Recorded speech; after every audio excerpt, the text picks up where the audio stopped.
Hello दोस्तों, स्वागत है आप सभी का आप सभी के अपने YouTube चैनल पर। तो दोस्तों, आज के इस वीडियो में हम आप सभी के लिए जीके से रिलेटेड बहुत ही महत्वपूर्ण प्रश्नों को लेकर आए हैं, जो कि आप सभी के लिए बहुत ही ज़्यादा इम्पोर्टेंट है। तो चलिए आज की क्लास को हम लोग स्टार्ट करते हैं, और जितने भी लोग चैनल पर नए हैं चैनल को सब्सक्राइब जरूर करें, क्योंकि आप सभी के लिए आज इस चैनल पर डेली बेसिस पर वीडियोस प्रोवाइड किए जाते हैं, जो कि आपके एग्जाम के लिए बहुत ही ज़्यादा महत्वपूर्ण होते हैं, आपके एग्जाम से तैयारी के लिए बहुत ही ज़्यादा इंपॉर्टेंट होते हैं। तो चलिए चैनल को सब्सक्राइब करिए, फिर बढ़ते अपने अगले प्रश्न की तरफ। तो यहाँ पर देखिए, पहला प्रश्न पहले आप सभी लोग देखिए और बताने का प्रयास कीजिए कि निम्नलिखित में से कौन सा पदार्थ शुद्ध कार्बन का रूप है। तो दोस्तों, बहुत ही इंपॉर्टेंट है और बहुत ही आसान प्रश्न आपसे पूछा जा रहा है। तो शुद्ध कार्बन का रूप यदि बात करें दोस्तों, ग्रेफाइट आपका यहाँ पर बिल्कुल राइट हो जाएगा। अगला प्रश्न है कि लोकसभा द्वारा पारित धन विधेयक को जो है राज्यसभा द्वारा कितने समय में लौटा देना चाहिए। तो दोस्तों, लोकसभा द्वारा पारित धन विधेयक को राज्यसभा द्वारा कितने समय में लौटा देना चाहिए। तो यहाँ पर दोस्तों, लोकसभा द्वारा पारित धन विधेयक को राज्यसभा 14 दिनों के भीतर लौटा सकती है। तो यहाँ पर दोस्तों, यहाँ पर जितने भी लोगों ने ऑप्शन नंबर सी को बताया है वो लोग यहाँ पर बिल्कुल राइट हो जाएंगे। अगला प्रश्न है कि भारतीय वन अनुसंधान केंद्र जो है वो कहाँ पर स्थित है। तो भारतीय वन अनुसंधान केंद्र जो है दोस्तों वो स्थित है ऑप्शन नंबर आपका बी, देहरादून में। तो जितने भी लोगों ने ऑप्शन नंबर बी बताया है देहरादून, वो लोग यहाँ पर बिल्कुल राइट हो जाएंगे। अगला प्रश्न है कि निम्नलिखित में से किस वेद में जादू टोना और वशीकरण का वर्णन मिलता है। तो दोस्तों, जादू टोना और वशीकरण ये कौन से वेद में इसका वर्णन मिलता है। तो दोस्तों, यहाँ पर जितने भी लोगों ने अथर्व वेद बताया है वो लोग यहाँ पर बिल्कुल राइट हो जाएंगे। ऋग्वेद सबसे प्राचीन वेद है, आप सभी लोग ध्यान में रखिए, ऋग्वेद जो है सबसे प्राचीन वेद है, ठीक है। और बात करें दोस्तों यदि यजुर्वेद, ठीक है, तो यजुर्वेद जो है ये उसके बाद आता है, ठीक है। और सामवेद भारतीय संगीत पर आधारित है। तो आप सभी लोग इससे परिचित रहिए, बहुत ही इंपॉर्टेंट है। चलिए अगला प्रश्न है दोस्तों, यक्षगान किस राज्य का लोक नृत्य है। दोस्तों, यक्षगान तो यहाँ पर देखिए कर्नाटक, आंध्र प्रदेश, मध्य प्रदेश, गुजरात। तो दोस्तों, यहाँ पर जितने भी लोगों ने बताया है 5 नंबर प्रश्न में ऑप्शन नंबर ए कर्नाटक का लोक नृत्य है, तो आप लोग बिल्कुल करेक्ट हो जाएंगे, यक्षगान। कुमार संभवम किसकी रचना है। कुमार संभवम किसकी रचना है। तो दोस्तों, कुमार संभवम जो है ये कालिदास जिस पेड़ पर बैठते थे उसी पेड़ को, उसी डाली को ये काटते थे, लेकिन बाद में इनमें बहुत सुधार आया, तो इन्होंने जो ठान लिया वो बदलाव कर लिया अपने मन में, अपने जीवन में। तो दोस्तों, कुमार संभव कालिदास जी की रचना है। कालिदास जी जो थे चंद्रगुप्त विक्रमादित्य के नवरत्नों में से एक थे। सोचिए यहाँ पर जो आपका राइट आंसर हो जाएगा कालिदास, ये बिल्कुल करेक्ट है, ठीक है। अगला प्रश्न है आपके सामने, देखिए ध्यान से, मैक मोहन रेखा जो है वो कब निर्धारित की गई। तो मैक मोहन रेखा दोस्तों कब निर्धारित की गई। तो यहाँ पर दोस्तों जितने भी लोगों ने ऑप्शन नंबर सी को बताया है वो लोग यहाँ पर बिल्कुल करेक्ट हो जाएंगे, 1914 ईस्वी में।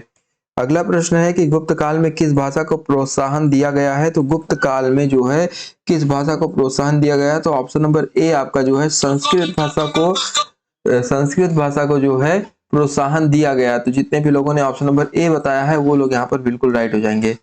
अगला प्रश्न है, विधान राज्यों के गवर्नर राज्यपाल अपने आचरण के लिए किसके प्रति उत्तरदायी होते हैं। तो राज्यों के गवर्नर राज्यपाल जो हैं वो अपने आचरण के लिए किसके प्रति जिम उत्तरदायी होते हैं। तो दोस्तों, यहाँ पर यदि बात करें अनुच्छेद 155 की, तो अनुच्छेद 155 के अंतर्गत राज्यपाल की नियुक्ति जो है वो कौन करता है, राष्ट्रपति करता है, ठीक है। तो आप सभी को मैं बताना चाहूंगा कि एक व्यक्ति 2 या 2 से अधिक राज्यों को राज्यपाल बनाया जा सकता है। एक व्यक्ति को 2 या 2 से अधिक राज्यों का राज्यपाल बनाया जा सकता है। इसका मतलब क्या है दोस्तों, राज्यपाल राज्य में केंद्र सरकार का एजेंट होता है। राज्यपाल क्या होता है, राज्य में किसका, केंद्र सरकार, मतलब पूरे भारत का जो सरकार है उसे हम लोग केंद्र सरकार कहते हैं। तो पूरे भारत केंद्र राज्यपाल जो होता है राज्य में केंद्र सरकार का एजेंट के रूप में काम करता है, और वह अपने आचरण के लिए राष्ट्रपति के प्रति उत्तरदायी होता है। तो दोस्तों, यहाँ पर जो आपका राइट आंसर हो जाएगा ऑप्शन नंबर बी आपका राष्ट्रपति, राज्यों के गवर्नर गवर्नर राज्यपाल जो है अपने आचरण के लिए राष्ट्रपति के लिए उत्तरदायी होते हैं। चलिए अगला प्रश्न है, पुलिस थाने का कार्यकाल लिपिक, रिकॉर्ड कीपर और लेखपाल कौन होता है? तो आप सभी लोग बताइए, पुलिस थाने का कार्यकाल लिपिक, रिकॉर्ड कीपर और लेखपाल कौन होता है? तो दोस्तों यहाँ पर जितने भी लोगों ने ऑप्शन नंबर बी को बताया है वो लोग यहाँ पर बिल्कुल राइट हो जाएंगे। हेड कांस्टेबल आपका यहाँ पर बिल्कुल राइट हो जाएगा। अगला प्रश्न है, भारत के किस राज्य में प्रत्यावर्ती मानसून का अधिक प्रभाव देखने को मिलता है? तो भारत के किस राज्य में प्रत्यावर्ती मानसून का अधिक प्रभाव मिलता है? तो मैं आपको बताना चाहूंगा कि भारत में जो है 7 जून के आसपास केरल में दक्षिणी पश्चिमी मानसून का आगमन होता है, जो उत्तरी भारत में जो है घंघोर वर्षा करता है। तो यह जो है सबसे अंत में परिवर्तित होकर तमिलनाडु प्रवेश करता है। तो आपको मैं बताना चाहूंगा कि यहाँ पर जो आपका राइट आंसर है 11 नंबर प्रश्न में ऑप्शन नंबर बी, तमिलनाडु में जो प्रवेश करता है, ये आपका बिल्कुल राइट हो जाएगा। तमिलनाडु में वर्षा जो है अधिक प्रभाव पड़ता है इसका, तो ऑप्शन नंबर बी आपका बिल्कुल राइट है। अगला प्रश्न है, सोडियम कार्बोनेट का व्यापारिक नाम क्या है? तो सोडियम कार्बोनेट जिसका व्यापारिक नाम क्या है, जो मार्केट में आने के बाद वो उसका नाम बदल जाता है, तो धोने का सोडा, कार्बनिक सोडा, कास्टिक सोडा या इनमें से कोई नहीं। तो यहाँ पर दोस्तों यदि बात करें सोडियम कार्बोनेट, ठीक है, तो जिसे हम लोग कहते हैं धावन सोडा। धावन सोडा बोले तो इसका सीधा सीधा जो व्यापारिक नाम हो गया वो है दोस्तों ऑप्शन नंबर आपका ए वाला, धोने का सोडा। तो जितने भी लोगों ने ऑप्शन नंबर ए बताया है बिल्कुल बिल्कुल राइट हो जाएंगे यहाँ पे। अगला प्रश्न है, अमेरिका की खोज किसने की? ये तो एक छोटे से बच्चे से पूछेंगे तो वो भी बता देगा कि अमेरिका की खोज किसने की। बहुत ही आसान प्रश्न है दोस्तों। मैं आपको ये बताऊंगा यहाँ पे, देखो सभी लोग को पता है अमेरिका की खोज किसने की, इसमें कोई दो राय नहीं है, क्योंकि आप लोग बचपन से इसे सुनते आ रहे हैं, पढ़ते आ रहे हैं। मैं आपको केवल बताऊंगा अमेरिका की खोज कब हुई, ये चीज आप लोग ध्यान में रखिए। तो अमेरिका की खोज हुई सन 1492 ईस्वी में, और इसकी खोज किसने की आपको मैं नहीं बताऊंगा, लास्ट में बता दूंगा। और इसे नई दुनिया भी कहा गया, और सर्वप्रथम जो है पुर्तगाली नाविक जो है अमेरि पुर्तगाली नाविक जो था वो अमेरिका पहुंचा था, और उसका नाम क्या था दोस्तों? कोलंबस। तो जितने भी लोगों ने ऑप्शन नंबर ए को बताया है वो लोग यहाँ पर बिल्कुल राइट हो जाएंगे। अगला प्रश्न, हाँ ये चीज ध्यान में रखिएगा, अमेरिका की खोज सन 1492 ईस्वी में हुई, और इस हिसाब से देखा जाए तो अपना भारत जो है बहुत पुराना है, बहुत पहले इसकी खोज हो चुकी है। रक्त परिवहन तंत्र की खोज किसने की थी? बताइए, रक्त परिवहन तंत्र जो है इसकी खोज किसने की थी? तो दोस्तों यहाँ पर जितने भी लोगों ने बताया है ऑप्शन नंबर, देखिए 14 नंबर प्रश्न में option number C, William Harvey, ये आपका बिल्कुल राइट हो जाएगा। रक्त परिवहन तंत्र की खोज जो है विलियम हार्वे ने की थी, तो ऑप्शन नंबर सी आपका यहाँ पर बिल्कुल राइट हो जाएगा। शरीर में रुधिर का परिसरण सदैव एक निश्चित दिशा में होता है, और रुधिर परिसरण का कार्य जो है हृदय द्वारा संपादित किया जाता है। आप सभी लोग इससे परिचित हो जाइए, बहुत ही इंपॉर्टेंट है। अगला प्रश्न है, 1857 ईस्वी में कुंवर सिंह ने किस स्थान पर विद्रोह किया था? तो कुंवर सिंह ने 1857 में ईस्वी में किस स्थान पर विद्रोह किया था? तो यहाँ पर दोस्तों बिहार में एक जगदीशपुर नामक स्थान है जहां पर उन्होंने विद्रोह किया था। तो ऑप्शन नंबर बी आपका यहाँ पर बिल्कुल राइट हो जाएगा। अगला प्रश्न है कि किस देश की संसद को राष्ट्रीय पंचायत कहा जाता है? तो किस देश की संसद को जो है राष्ट्रीय पंचायत कहा जाता है? तो बांग्लादेश, नेपाल, फ्रांस, मालदीव। तो यहाँ पर देखिए काफी सारे लोगों ने बताया है ऑप्शन नंबर बी को, मालदीव सॉरी नेपाल को, तो वो लोग यहाँ पर बिल्कुल करेक्ट हो जाएंगे। ठीक है, नेपाल जो है राष्ट्रीय पंचायत कहा जाता है इस देश की संसद को। चलिए अगले प्रश्न की तरफ हम लोग बढ़ते हैं।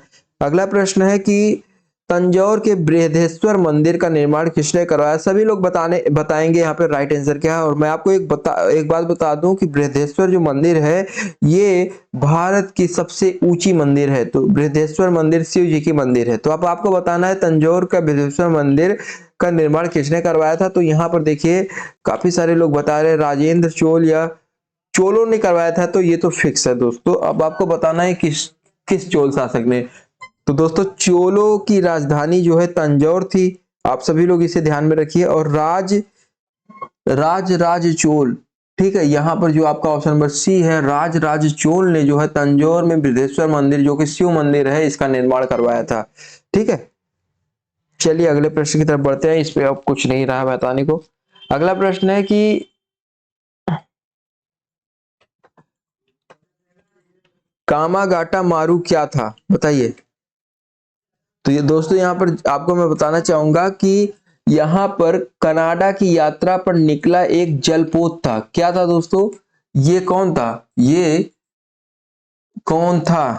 तो ये कनाडा की यात्रा पर निकला एक जलपोत था। तो यहाँ पर जितने भी लोगों ने बताया है ऑप्शन नंबर सी को, वो लोग यहाँ पर बिल्कुल करेक्ट हो जाएंगे। और सन 1914 ईस्वी में, ठीक है, घटित हुआ था इसके साथ कुछ घटनाएं। तो कनाडा में प्रवेश को लेकर कुछ भारतीयों पर प्रतिबंध लगा दिया गया था इसके साथ सन 1914 ईस्वी में। तो सॉरी, सन उन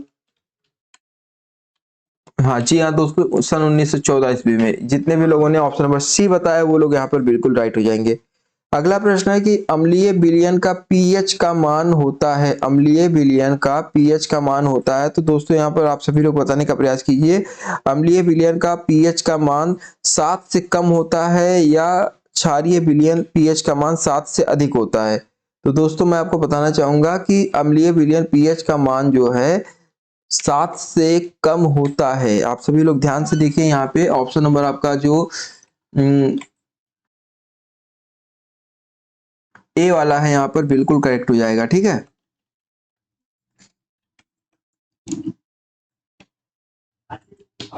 और अम्लीय, और यहाँ पर मैं आपको बताना चाहूंगा कि क्षारीय विलयन पीएच का मान 7 से अधिक होता है। अम्लीय का कम होता है और क्षारीय का अधिक होता है। अगला प्रश्न है बॉक्साइट निम्न में से किसका अयस्क है? जस्ते का, एल्युमिनियम का, टिन का या लोहे का? दोस्तों यहाँ पर जितने भी लोगों ने ऑप्शन नंबर बी को बताया है, बॉक्साइट जो है एल्युमिनियम का अयस्क होता है, तो आप लोग यहाँ पर बिल्कुल राइट हो जाएंगे। अगला प्रश्न है कि एंटो एंटोमोलॉजी में किसका अध्ययन किया जाता है? तो एंटोमोलॉजी में जो है कीटों का, स्तनधारियों का या मत्स्यों का या सर्प सांपों का, सरीसृपों का? तो आपको बताना है यहाँ पर राइट आंसर क्या है। दोस्तों यहाँ पर जितने भी लोगों ने बताया है कीटों का, वो लोग यहाँ पर बिल्कुल राइट हो जाएंगे। एंटोमोलॉजी में जो है कीटों का अध्ययन किया जाता है, हर चीज का अध्ययन किया जाता है। तो यहाँ पर देखिए, भारत का सबसे अधिक रबड़ उत्पादन राज्य कौन सा है? तो बिहार, हरियाणा, पंजाब, केरल। तो रबड़ का सबसे ज्यादा उत्पादन कहाँ होता है? तो यहाँ पर दोस्तों जितने भी लोगों ने बताया है केरल, वो लोग यहाँ पर बिल्कुल राइट हो जाएंगे। केरल में जो है रबड़ का सबसे अधिक उत्पादन किया जाता है। चलिए अगले प्रश्न की तरफ पढ़ते हैं। दक्षिण भारत के मंदिरों का निर्माण किस शैली में हुआ था? तो दक्षिण भारत की जो मंदिरें हैं, जैसे केरल में हो गया और बालाजी एक मंदिर है, ये सब दक्षिण भारत के कुछ मंदिर है। तो इनका निर्माण किन शैलियों में हुआ था? तो बेसर की शैली, नागर शैली, अभिमान शैली या द्रविड़ शैली? तो दोस्तों यहाँ पर जो आपका राइट आंसर हो जाएगा दोस्तों, भारत में मंदिर निर्माण की कला जो है सूत्रपात गुप्त काल में ही हुआ था। और भारत में मंदिर निर्माण की 3 शैलियां प्रचलित थी। उत्तरी भारत में जो है नागर शैली, दक्षिणी भारत में कौन सी शैली थी? द्रविड़ शैली। तो आप सभी लोग ध्यान में रखिए, उत्तरी भारत में जितने भी मंदिर है वो नागर शैली के अंतर्गत आते हैं, और दक्षिणी द्रविड़ शैली के अंतर्गत कौन से आते हैं? द्रविड़ शैली के अंतर्गत आते हैं दक्षिण भारत के मंदिर, ठीक है। तो आप सभी लोग यहाँ पर ध्यान में रखिए। और बेसर शैली जो है ये मध्य भारत से संबंधित है। आप सभी लोग इसे ध्यान में रखिए, बहुत ही इंपॉर्टेंट है। अगला प्रश्न क्या पूछा जा रहा है? निम्न में से किसे कवि गुरु के उपनाम से जाना जाता है? तो कवि गुरु के उपनाम से, बोर्ड नहीं, यहाँ पर आप सभी लोग बताने का प्रयास कीजिए। तो यहाँ पर निम्न में से कवि गुरु के नाम से जाना जाता है किसे? तो ऑप्शन नंबर बी आपका रविन्द्रनाथ टैगोर यहाँ पर आपका बिल्कुल करेक्ट हो जाएगा। ये साहित्य के क्षेत्र में ये बहुत ही प्रचलित है। तो जितने भी लोगों ने ऑप्शन नंबर बी बताया बिल्कुल राइट हो जाएंगे। अगला प्रश्न बहुत ही इंपॉर्टेंट है। अभी तक भारतीय रुपए का कितनी बार अवमूल्यन किया गया है? तो भारतीय रुपए का अभी तक कितनी बार अवमूल्यन किया गया है? 5 बार, 4 बार, 3 बार या 2 बार? तो दोस्तों यहाँ पर जितने भी लोगों ने बताया है 3 बार, वो लोग यहाँ पर बिल्कुल राइट हो जाएंगे, ठीक है। किसी मुद्रा का विनिमय मूल्य जो है अन्य मुद्राओं की तुलना में जानबूझकर कम करना अवमूल्यन कहा जाता है। और अवमूल्यन जो है परिस्थितियों के अनुसार सरकार स्वयं करती है। जब तक 3 बार अवमूल्यन किया जा चुका है, ठीक है। अभी तक कितनी बार? 3 बार अवमूल्यन किया जा चुका है। अगला प्रश्न क्या है, आप सभी लोग देखिए। भोपाल गैस त्रासदी 1983 हेतु कौन सी गैस उत्तरदायी थी? दोस्तों भोपाल गैस त्रासदी जो है 1983 है, तो कौन सी गैस उत्तरदायी थी? तो 26 नंबर प्रश्न में ऑप्शन नंबर सी आप सभी लोग देखिए, मिथाइल आइसोसाइनेट जो है यहाँ पर आपका बिल्कुल राइट हो जाएगा। अगला प्रश्न है, अभी तक भारतीय रुपए कितनी बार, ये तो हो गया दोस्तों। अगला प्रश्न बढ़ते हैं, उत्तर प्रदेश में राज्यसभा में कितने सदस्य निर्वाचित होते हैं? तो उत्तर प्रदेश में जो राज्यसभा है इसमें कितने सदस्य निर्वाचित होते हैं?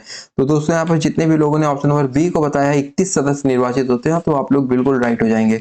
अगला प्रश्न है, उत्तर प्रदेश में चित्रकला के विकास में ग्राफिक विधा की शुरुआत किसने की? तो उत्तर प्रदेश में चित्रकला के विकास में ग्राफिक विधा की शुरुआत किसने की? तो दोस्तों 28 नंबर प्रश्न में यहाँ पर आपका जो राइट आंसर हो जाएगा दोस्तों, वो हो जाएगा आपका ऑप्शन नंबर बी वाला क्या है? ललित मोहन सेन यहाँ पर आपका बिल्कुल करेक्ट हो जाएगा, जितने भी लोगों ने ऑप्शन नंबर बी को बताया है। अगला प्रश्न है कि निम्नलिखित में से कौन सा शहर भूमध्य रेखा के सबसे अधिक निकट है? तो भूमध्य रेखा के सबसे अधिक निकट जो है कौन सा शहर है? तो 29 नंबर प्रश्न में दोस्तों आपका ऑप्शन नंबर बी जो है विशाखापट्टनम जो है आपका यहाँ पर बिल्कुल राइट हो जाएगा, जितने भी लोगों ने बताया है ये जो है भूमध्य रेखा के सबसे अधिक निकट है। अगला प्रश्न है, यूरिया का निर्माण मानव शरीर के किस अंग में होता है? जबलपुर आप सभी लोग बताने का प्रयास कीजिए। तो यहाँ पर दोस्तों जितने भी लोगों ने बताया है कि यूरिया का निर्माण मानव शरीर के जो है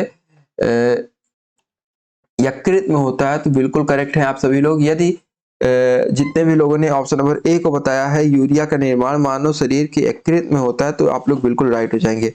अगला प्रश्न है कि निम्नलिखित में से कौन सी आकृति भूमिगत जल से निर्मित होती है? तो भूमिगत जल से कौन सी आकृति निर्मित होती है? तो दोस्तों 4 ऑप्शन है, आपको बताना है यहाँ पर आपका राइट आंसर क्या है। तो दोस्तों 31 नंबर प्रश्न में जितने भी लोगों ने बताया है ऑप्शन नंबर बी को, वो लोग यहाँ पर बिल्कुल करेक्ट हो जाएंगे। कार्टेविडो आपका यहाँ पर बिल्कुल राइट है। ये जो है भूमिगत ये आकृति जो होती है भूमिगत जल से निर्मित होती है, ठीक है। अगला प्रश्न है कि विश्व एड्स दिवस जो है कब मनाया जाता है? तो आप सभी लोग जानते हैं, ये तो आप लोग बचपन से पढ़ते आ रहे हैं कि HIV जो एड्स दिवस है ये आपका 1 दिसंबर को मनाया जाता है। तो जितने भी लोगों ने बताया है ऑप्शन नंबर 1, वो लोग यहाँ पर बिल्कुल करेक्ट हो जाएंगे। HIV दिवस आपका कब मनाया जाता है? 1 दिसंबर को मनाया जाता है। ये एक संक्रमित रोग है और बहुत ही भयानक रोग है, जो कि बहुत ही इसकी अभी तक कोई दवा नहीं निकली है। एड्स की जानकारी ही एड्स का इलाज है, तो आप सभी लोग इससे परिचित हैं। आप सभी लोग देख सकते हैं ऑप्शन नंबर ए आपका यहाँ पर बिल्कुल राइट है। अगला प्रश्न है कि चरकुला नृत्य से संबंधित है। आप सभी लोग बताइए, चरकुला नृत्य से संबंधित है, तो आप सभी लोग बताइए यहाँ पर आपका राइट आंसर क्या हो जाएगा। तो चरकुला नृत्य का संबंध जो है उत्तर प्रदेश से है। यह नृत्य जो है होली से अगले दिन सिर पर दीपक रखकर किया जाता है। तो जितने भी लोगों ने 33 नंबर प्रश्न में ऑप्शन नंबर डी को बताया है, वो लोग यहाँ पर बिल्कुल करेक्ट हो जाएंगे। ऑप्शन नंबर डी आपका क्या है? उत्तर प्रदेश आपका यहाँ पर बिल्कुल राइट है।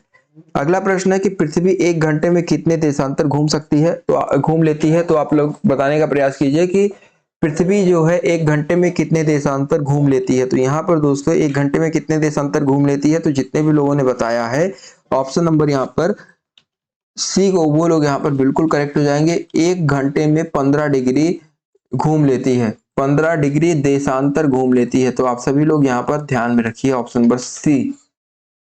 अगला प्रश्न है कि अवांछित ईमेल कहाँ स्टोर होता है? तो अवांछित जो ईमेल होता है दोस्तों वो आपका कहाँ पर स्टोर होता है? तो स्पैम यहाँ पर जितने भी लोगों ने बताया है वो लोग यहाँ पर बिल्कुल राइट हो जाएंगे।